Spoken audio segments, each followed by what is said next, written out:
This is Ag Matters PM from the Iowa Agribusiness Radio Network, brought to you by the Iowa Soybean Association, your source for the latest Iowa ag news headlines right here in the heart of the heartland. With reports from our award-winning team of Dustin Hoffman, Riley Smith, Mark Magnuson, and Andy Peterson. Now, from the IARN studios in Des Moines, here's Riley. Good day and welcome to Ag Matters PM from the Iowa Agribusiness Radio Network. I'm Riley Smith. Hopefully everybody did well through yesterday's blizzards as that went across the state. I heard some areas had some pretty interesting wind damage as well as a bit of snow. A lot of that didn't stick around, but we are so glad you can join us on today's show. In today's episode, I talk with Southwest Iowa farmer Chad Eitmann. He spoke on the BASF panel at Commodity Classic down in Denver, Colorado. We'll also have a check of the closing markets, but first, I had a conversation with Chad Eitmann about the data on his farm, how he collects and uses it to improve his own practices. Chad, first off, tell us a little bit about what you were discussing, especially on moving the needle for the innovation of these products. So we're always trying to progress, whether it's fertility, fungicide trials. We're always trying to try new things to see what moves the needle a little bit further. And over the last, say, 5 to 10 years, I feel like we've been really successful in moving the needle, especially in corn production. Beans are a little trickier. They're a little more finicky, it seems like, but this last year we really attained some really good bean yields, but they tend to be a little more schizophrenic as compared to corn. It's really consistent. It just seems like we can inch our way higher every year. So when we're looking at those testing strategies and just finding the information that you need to get from that crop, what are some of the things that you're really looking at to find those points of improvement? So we'd like to do a lot of split planter trials. To me, that's the best way to capture data across the whole field, not just in this little strip here, this little strip there. When you start doing strip trials, you really have to replicate things to make it mean something. So I try and design my planters so that we can do that type of stuff. There again, it's harder to do it in beans because everything doesn't match width-wise, but in corn, sometimes I think that's why we've been more effective in corn, because we can do so much better research and end up with a better idea or a better plan in the end. So when you collect this data through your trials, how are you then converting that into potential solutions to improve that innovation? So before you ever lay the trial, you have to have an idea of, okay, how do I implement this? Because there's no sense in doing a trial that you can't implement. It's a waste of time at that point. So there's always an idea, maybe 1 year, 2 year, 3 years down the road. For instance, this year, we're switching to 32% on the planter, UAN, instead of for the last 15 years we've been putting on anhydrous with the corn planter. It's been a really good system for the last decade or more. But I just felt like from an agronomic perspective, I can move the needle and have a lot more options running 32. The other one was a market dynamic where I couldn't contract ammonia for spring in the summertime like I can UAN. So that opened up a lot of different opportunities for me. So that's kind of an example of, we were thinking of that 5 years ago and trying other devices, how to put the 32 on. Long before we ever actually did it. And I know those trials can sound daunting to some farmers. They can. Like, do I want to get involved in this? Do I want to put this effort in onto the farm as well? But, obviously a very important thing to be able to collect your own data as well, get that touched for your operation, right? Right. Digital ag. You hate to use a kind of a term like that, but technology today that's in the cab can identify things on the fly before you leave the field when you're combining. But you have to have the right frame of mind how you're going to set that plan up going into it. How do I name what the trial looks like? And literally, it can just spit the data out at you right now. Literally, I can pull my phone out and show you all kinds of trials instantly if we want to talk about that with another grower, another customer, or something that I'm talking about. So then on the BASF side of things, how has that relationship been, getting those trials, working with them with that data? So from the BASF perspective, I run most of their herbicide and most of their fungicide portfolio. I don't do a lot of research on the fungicide side of things because that was a 10-year ago type of a process, and every product that they brought to me that's new has performed just like advertised, and maybe even better than advertised. So I don't lay a lot of trials out like that. And then of course herbicides is just herbicides. If they fail, you got a problem. So you walk into that with a nice plan of trying to bulletproof your plan from a weather perspective. Things that take a lot of water, things that don't take a lot of water, use some of both of those, and then follow it up with some sort of post pass to clean up any escapes.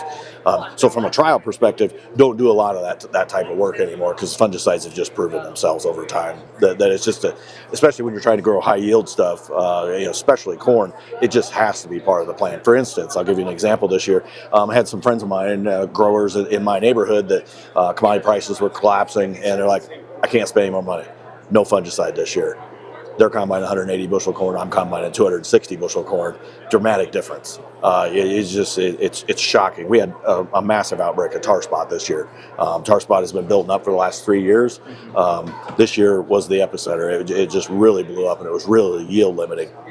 Even if you don't think you're making money, if you don't have an ROI on the crop, doesn't mean that the fungicide won't have an ROI. It means you lose less.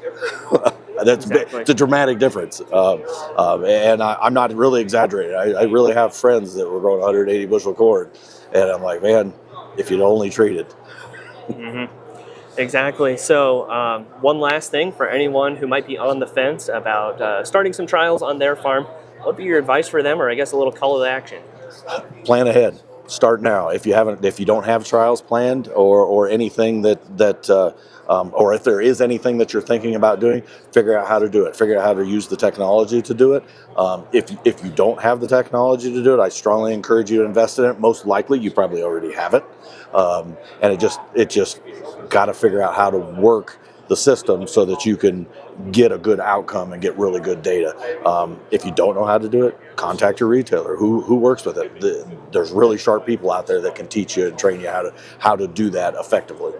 That again was Chad Eitmann. He's a farmer in Southwest Iowa, and he was one of the panelists on BASF's panel at Commodity Classic in Denver, Colorado. Special thanks to Meristem and the Iowa Corn Growers Association for continuing to support that content from the show. We'll take a look at the closing markets next, but first, here's a word from our sponsor, the Iowa Soybean Association and the Soy Checkoff. This is Ag Matters PM. Iowa Soybean Association is driven to deliver for Iowa's 40,000 soybean farmers. We're proud to provide objective agronomic research, a helping hand with soil and water stewardship, and timely industry news powered by the Soybean Checkoff. Learn more at iasoybeans.com. It's time now for the Ag Matters PM Closing Market Summary, your source for market analysis and settlement prices from the day's trade in Chicago, courtesy of the folks at agmarket.net. Welcome back to Ag Matters PM on the Iowa Agribusiness Radio Network, and we're here with Sam Trainor of agmarket.net for a closing market summary. First off, Sam, what do we see going on in the grain markets today? Well, we saw really good action in the corn market today. Corn was up 1 to 5 cents, especially the old crop, seeing some good sales. Sounds like Brazil is buying some U.S. corn. We'll look for that in the upcoming days on a flash sale announcement. Weekly sales this morning were very good for corn. Soybeans came in at the lower end of the expectations, and wheat was actually a negative number, negative 284,000 metric tons. That was due to some cancellations from last week's numbers, and wheat was definitely the dragger down today. But corn led the way higher and actually pulled beans back up with it. Beans started out with some early losses, but did turn around towards the end of the session and close up about 5 cents on the nearby. It does feel like the markets at this point are kind of just sitting almost in a little bit of a limbo, waiting for those reports at the end of the month to finally have some, I would say, pretty concrete market movers, right? Yeah, you hit the nail on the head. It's we've just been range bound here. It's been very quiet on our end, not a whole lot going on, and the market seemed numb to any sort of news, even though the news has been relatively light here this week. But next Monday, not this coming Monday, but the following Monday on the 31st, when we get the planted attentions acres report, that's going to be a big market mover here. A lot of people are anticipating higher corn acres, lower bean acres, and that'll give us something to go off of here going forward. Whether or not that acreage number is already priced in, I kind of tend to feel like a number in the 95 to even close to 96 might already be a little bit priced in. It seems like everybody and their brothers are already kind of looking for that sort of a number. So don't think that it's going to be a very big surprise if we see something like that. And then looking at the livestock side of things, how are cattle and hogs trading? So cattle and hogs, the cattle markets were higher again today, making new highs here. Just can't keep a good dog down there in that cattle market. It's been quite a ride we've been on here for a few months now. I mean, we took a couple setbacks there, but we've recovered those losses and trading back above $200 here on live cattle is pretty incredible. So continuing to see that. And then the hogs were pretty quiet today. They did recover a little bit early on and then finished back right around unchanged. All right, Sam, lots of great information today. For anyone who would like to get in touch with agmarket.net for more marketing information, how can they do that? Best way would be to visit our website at agmarket.net or give us a call here in Normal, 1-800-779-1515. Great talking with you as always, Sam. We will look forward to more market analysis soon. All right. Thanks a lot. Okay. That again was Sam Trainor of agmarket.net. We'll take a look at how the numbers close through the market window at iowaagnet.com. May corn up 7 even at 4.69 even. May soybeans up 4 3/4 at 10.13 even. May soybean meal down 60 cents at 2.97.10. Soybean oil up 35 cents at 42.71. Chicago wheat down 6 1/4 at 5.57 1/4. Kansas City hard red wheat down 8 1/4 at 5.86 1/2. Minneapolis spring wheat down 7 even at 6.04 3/4. May oats up 7 even at 3.78 1/2. On the Merc, April live cattle up $1.65 at 208.47. April feeders up $1.72 at 288.45. April lean hogs down 2 cents at 85.55. Pork cutout went unchanged at 97.10. And April Class 3 milk down 11 cents at 16.95. That's been a check of the markets here on Ag Matters PM, and that also brings us to the end of today's show. You can find all of our content on our website at iowaagnet.com. Also follow us on social media at Facebook, X, LinkedIn, and TikTok. Find our video content as well as our previous episodes of AM/PM on our YouTube channel. Don't forget to subscribe and hit the notification bell to see when those videos go live. Check out as well our free morning, midday, and closing market podcasts, as well as the Iowa Ag Matters podcast and Pods of Potential, which just recently released its 17th episode. Find those podcasts on your favorite podcasting service at Apple, Amazon, Spotify, and Podbean, or once again on our website at iowaagnet.com under the podcast tab. From the Iowa Agribusiness Radio Network studios in Des Moines, I'm Riley Smith. On behalf of Mark Magnuson, Andy Peterson, and Dustin Huffman, we thank you for watching. This has been Ag Matters PM.